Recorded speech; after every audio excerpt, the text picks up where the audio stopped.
Hello, hello. I am Matt Williamson. How's it going? At Williamson NFL. Give me a follow on Twitter. Check out my YouTube page while you're at it. But, so, my son graduated high school a couple days ago, and this weekend has just been littered with graduation parties. It's been a blast, as you can imagine, but I'm dragging a little here on Sunday afternoon.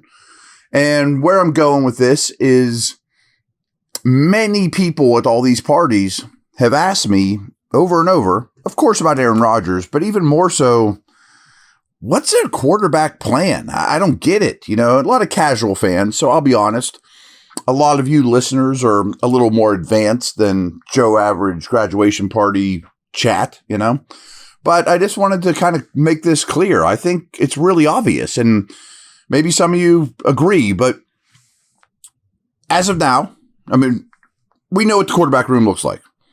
Rodgers is the starter. Rudolph's the clear number 2. Howard is the 3/project, bring him along guy. Now, I expect in the preseason, Howard to just dominate snaps. You know, maybe Rodgers gets a series or 2 in those preseason games. Whatever he wants, but it doesn't bother me at all if he doesn't play much there. I mean, he'll get a lot of work in camp. He'll probably get a day off or 2 in camp. Cool. Rudolph will be steady Eddie, solid number 2.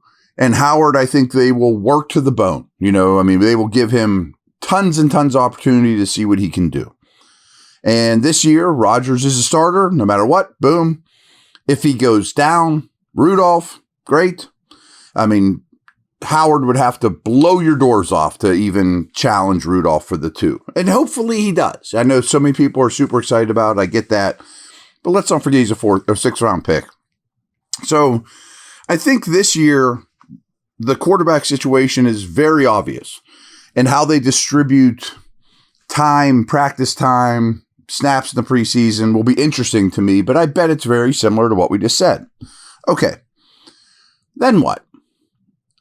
Rodgers only signed a 1-year deal. What are they doing? Again, that was a question I was asked often this weekend. I'm like, well, do you know how old he is? You know, I mean, he's not in this. He's not going to play till he's 45. So next year at this time, I very, very much expect the quarterback room to look like Howard and Rudolph. Rudolph signed a 2-year deal, so he is here this year and next year. And a 1st-round pick that they presumably trade up for. I don't know how their season this year is going to go, but if it's similar to recent years, they'll be picking somewhere between 20 and 23 or something like that. And I expect that 1st-round pick, the pick a year later in the 1st round, and something else gets them to pick 9 and they draft a quarterback. And this time at OTAs of 2026, we are talking about 1st-round quarterback. Hopefully he's the starter, depending what style they take. Maybe it's more of a project. Maybe Rudolph starts the year and this 1st-round pick waits his term a little bit. Or maybe he wins the job in training camp in Latrobe in 2026. Maybe Howard's really exciting at that point too, and he could even be in the mix to be that Rudolph. But I expect next year to be somewhat of a competition between 1st-round pick, who we're all super excited about, Rudolph, for opening day starters. Hopefully the 1st-round pick wins. And then a year from then, Howard becomes the clear 2 to the 1st-round pick. And he's 1 year older than him. You know, he's been around the block. That's year 3 for Howard. By then, you would think he's really on solid footing as an awesome 3/awesome 2. Maybe extend him after his 4th year. And 1st-round pick and Howard go on to win 100 Super Bowls and as the 1 and 2 for years to come. That's the plan. I think it's pretty clear, and I love the plan. And in the meantime, Omar Khan has built the lines of scrimmage. You know, a lot of 1st-round picks on big bodies. Isn't that what you want for this guy? As well as a lot of other peripheral picks and a ton of salary cap to fill your other need. Isaac Seumalo leaves. You sign a guard with all that free agency money. or use that extra Pickens pick on a guard next draft and plug him in as your left guard. You see what I'm saying? Now, what if Rodgers is awesome and wants to come back? Well, that's a nice problem to have. He's wins his 5th MVP. The Steelers win their 7th Lombardi. He wants to run it back. He's the best player in the planet. Well, then you give him another 1-year deal and delay it all by a year. Let's do it, I think it's very clear.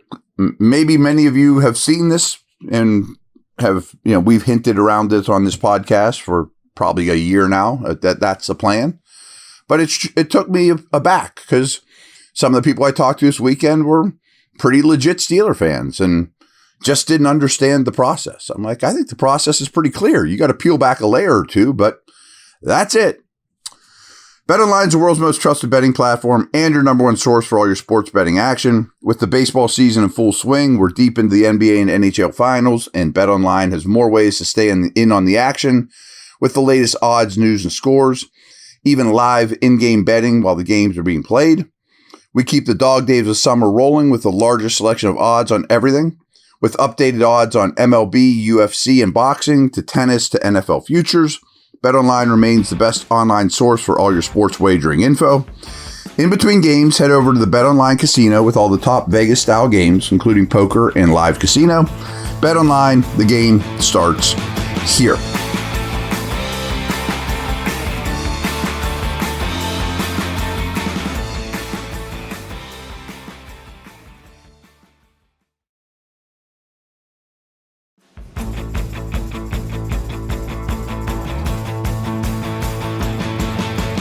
Okay, last couple notes. So you'll be listening this Monday.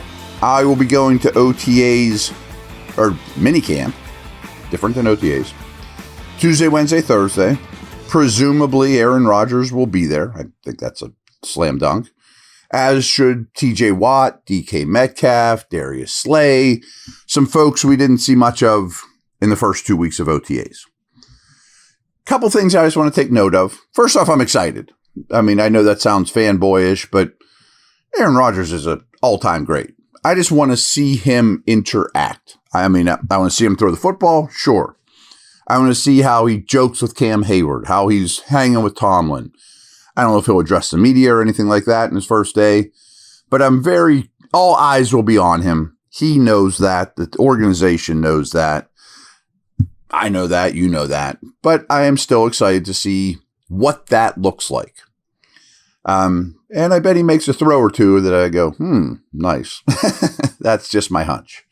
I am absolutely interested to see how freaky DK Metcalf looks in person. I mean, just body type.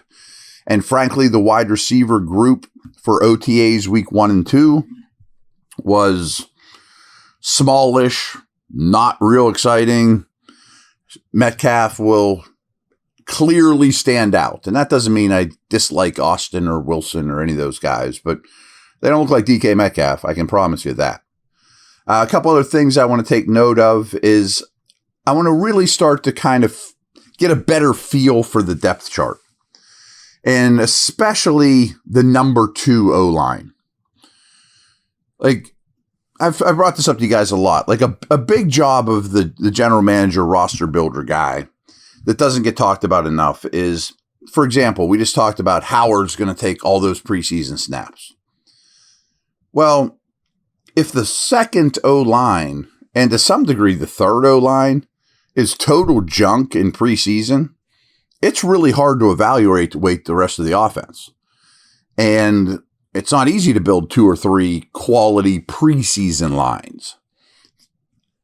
I'm curious what that looks like. The Spencer Andersons of the world, fine. They are quality preseason number 2 lines.